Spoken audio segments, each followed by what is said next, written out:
Hello and welcome back to the channel. As most of you know, I'm Topher. And for those of you who don't know and just randomly decided to click on my video, welcome to the channel. I'm Topher. Thank you for stopping by. So we're here to do a reaction, and we're diving back into the Miracle of Teddy Bear. We're diving into the penultimate episode, episode 15, and it has been such a ride, such a journey, and I'm sad that it's ending, but it has also been a long journey, so I'm excited to finally get it finished, get it off my plate, and dive into some other things, so we'll have some more time to do some other series. So yeah, you can expect my reaction to the final episode. If everything works out right, I should have it out, released tomorrow, and then we will be all done with this and just ready to dive into some other things. But let's just see where this episode takes us.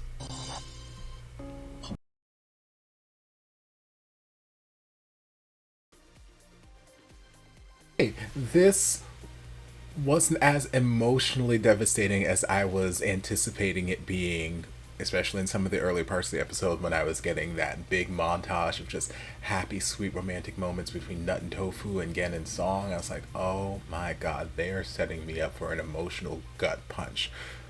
But it wasn't, which tells me the next episode is probably going to be that, and you know, it's the last episode. There's going to be lots of emotions, lots of feelings.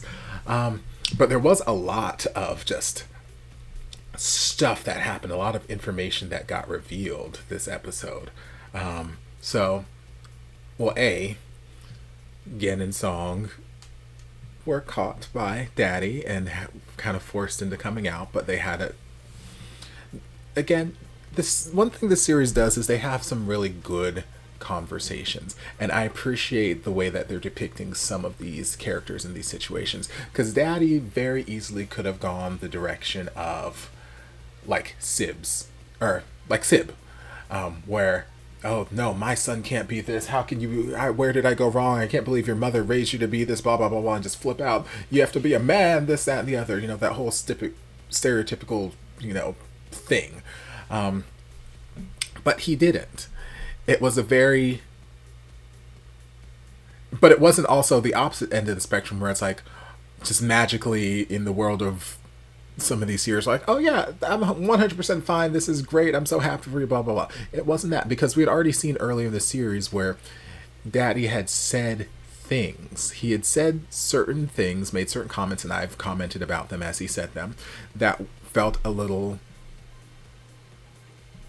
in that realm of, oh, you know, it's okay that you're playing this kind of character, but you're not really that way in real life, you know?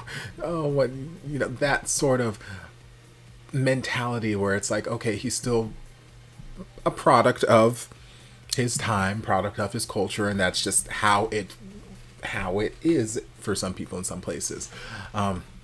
So we've heard him say those kind of things where it's like he didn't necessarily think he had a gay son or want a gay son or this, that, the other, and he didn't mind him playing one on TV, but he's like, you know, as long as you bring a girl home and get me some grandkids, that's all that matters.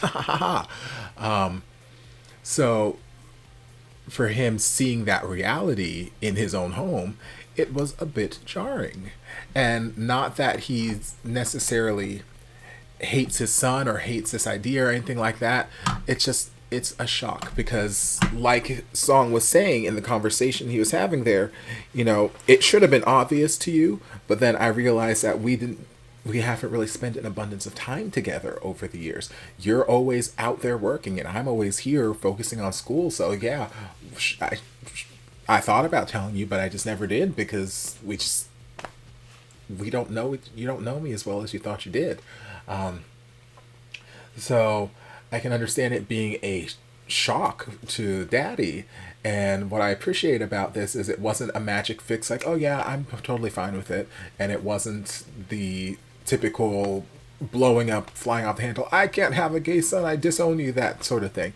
It was very much just an honest, real, hey, listen, I love you, but I need some time. I need some time to just think, marinate, work things out in my head. But don't think that I don't love you. I love you. That is 100% fair, because even as much as I would love to live in a world where homophobia doesn't exist and, you know, coming out doesn't have to be a thing, and all parents would be fine with kids saying, hey dad, I'm gay, I'm bi, I'm trans, I like this person, I like that person.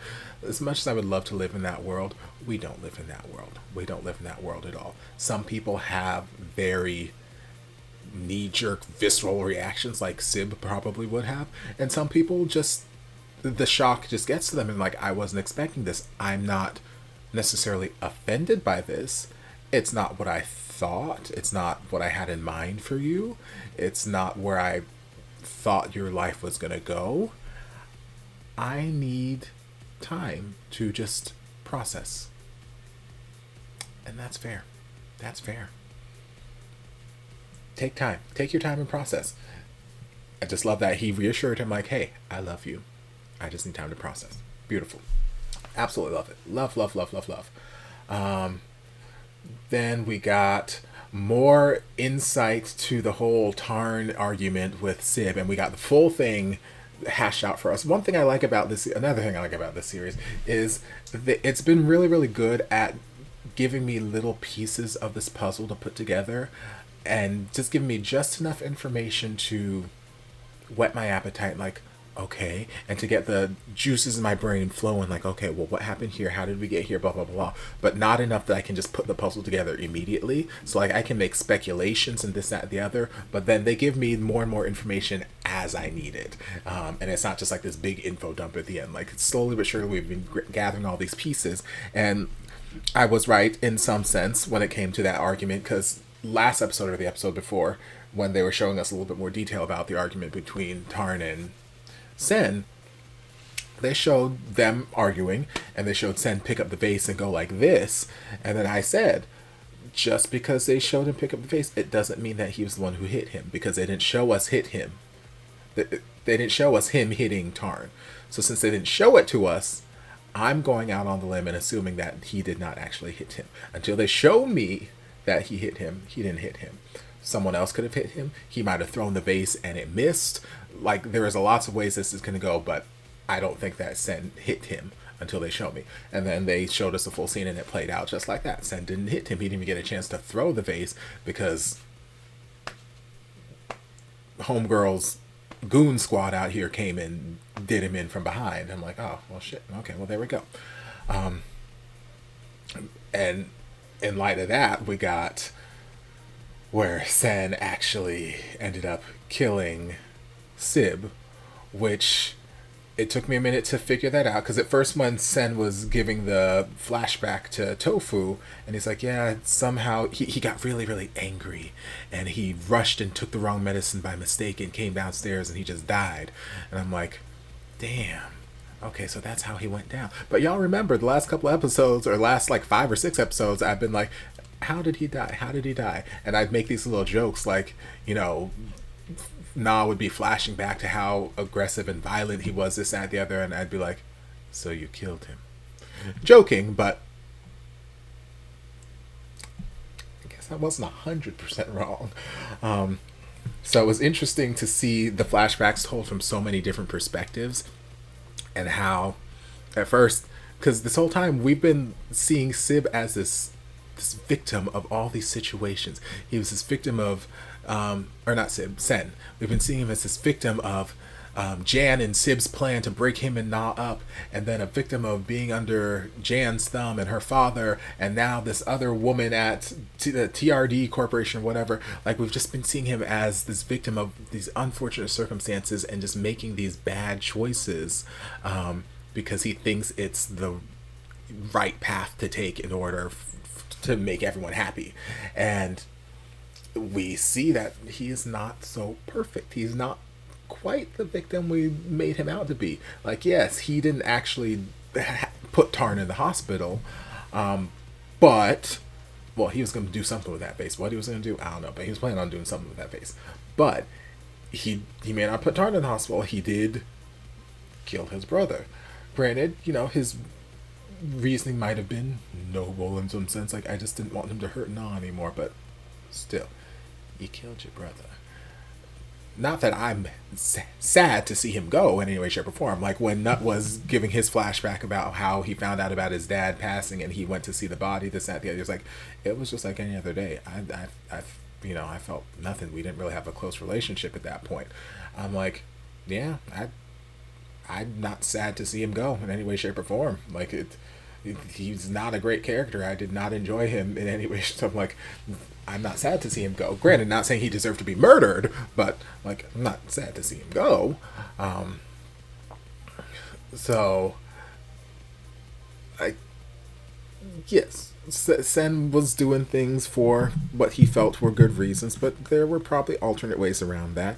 And from the conversation Jan was having with Na there towards the end, I guess Na also was aware. I was trying to figure out in my head as the episode was going on whether or not Na was aware, because at first when Sen was like, yes, he gave the wrong medicine, and Na didn't know about his allergy, and then later on the episode we're like, no, Mom knew about his allergy, I knew about his allergy, then everybody knew about his allergy. So it's like, I just don't see how he could have taken the wrong medicine. Mom wouldn't have brought that in the house. I didn't bring it into the house. And it's like, okay. Interesting.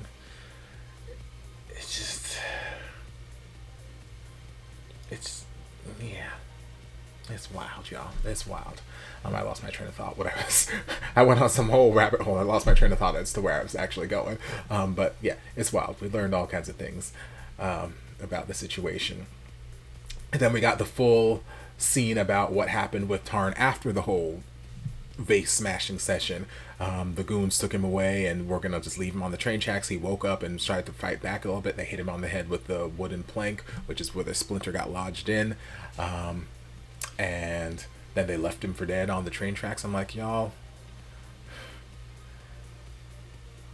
if y'all are going to, not that I'm out here trying to get Tarn killed or anything like that, not what I'm trying to do, but I'm like, if your goal is to kill him, just kill him. Like, you left him for dead on the train track hoping a train was going to come by and, do him in. Y'all hit him over the head with a vase and he woke up and started fighting you back. Who's to say that once you guys leave, he's not going to wake up again and then just shimmy his ass off of the train tracks and then find his way to some sort of civilization, get himself untied and blah, blah, blah. Like, if your goal is to kill him, just kill him. Then lay him on the train tracks. Don't trust that he's out. Just because you hit him on the head and knocked him out, don't trust that he's gone. Like, if you're going to do it, do it. Then put him on the train tracks so the train splatter him over, and then like, oh no, he got hit by a train. But like, well, no, because you already untied him at that point anyway. You hit him over the head and you untied him because you were trying to make it not look like a murder thing. So I'm like, if he had woken up, he would have, yes, his head would have been hurt and he would have been in bad shape. He could have just got his ass up and wandered into town, wandered into a hospital, and then like, oh hey, I got attacked. Like, I'm gonna kill him. Yeah, but that splinter is what put him into the coma, and it's caused an abscess in his brain. And the police officer, Daddy, got pretty much all the information he needs to kind of go after maybe Jan and Sen at this point. Because it's like, hey, well, maybe not enough information to go after them, but enough information to start asking questions, especially when it comes to the other corporation who was funding the whole other hospital stay. Like, hey, the other doctors said that nothing was wrong with him. Like, and the operating doctor's like, how could that be? It was fairly obvious. Any surgeon worth a damn would have been able to see it, unless they just made a mistake. And it's like, okay, well, no, clearly these people were not taking great care of him before. They were just barely keeping. So it's like he had enough information to start really pressing this investigation, and then he got shot. Thankfully he is alive. Last thing I needed was him to die right now when we were just in the middle of potentially having a nice heartwarming acceptance with him and his son, and just like lots of other stuff. God, I'm just scrubbing through the episode. So much happened. Tofu got attacked earlier in the episode. What else? Officer Daddy got shot. We got all the backstory about what happened to Tarn, what happened to Sib, how Tarn, and the episode eventually answered questions I had and I was asking out loud. Tarn, the conversation he had with Na when he went to visit, discovered that Sib was essentially poisoned. And Na apparently has just been keeping this secret this whole time. And Tofu just ended up not really making himself sick, but he's been holding on to so much right now. He is stressed the fuck out. And I don't blame him, because at first he just came to life. It's like, oh, I was a teddy bear and I just want to be here for Nut. I want to love on him, yada, yada, yada. And then the last just 14 episodes have just put him through the ringer emotionally, and he is feeling so much. He is going through so much and having to keep so many secrets. And when you keep that much stuff inside, it is bound to make you sick. It is bound to manifest in some way, shape, or form. So he making himself sick, keeping all of this stuff in, trying to protect everybody, trying to protect these people's feelings, trying to make sure this person's happy. So he got sick and he had to be hospitalized. And then Prib made some comment that Tarn was doing better at one point, and that jolted an idea in Tofu's head. Because again, I've been questioning this whole time what the connection is between the two of them, why Tofu came to life, if his life is connected to his because of things we've seen throughout the series. And Tofu went to do a little experiment and found that yes, there does seem to be a direct connection, which makes me sad, because it seems as though Tofu, from a lot of his inner monologues, is not necessarily thinking of ending his life, but sacrificing his life for Tarn. And it's like, I wish that we could find a way. I wish there was some magic brought him to life. So I wish there was some magic that just unbound his life from Tarn's and just woke Tarn's ass up and Tofu could just stay alive. I wish that were it. That would be an ideal happy ending. I don't know that we're going to get that. And it is unfortunate, but we had lots of cute moments with Tofu and Nut, lots of cute moments with Song and Gen. And yeah, we're just gearing up for the last episode to see what they've got in store for us. So I am going to go grab some food, and I might dive into the next episode tonight, or I might just wait until tomorrow. We'll see. But either way, as of you guys watching this reaction, the final episode will be up tomorrow, the day after whenever this reaction gets put up. But I hope you guys enjoyed this reaction. If you did, don't forget to like, comment, subscribe, share, turn on notifications to be notified when all my shenanigans get posted. If there's anything else you'd like me to react to, be sure to leave it down in the comments. I'll get to it as soon as I possibly can. If you'd like to support the channel in other ways, you're more than welcome to join us over on Patreon. You don't have to, but you're more than welcome to if you want to. And I will see you guys in my next video. Mwah.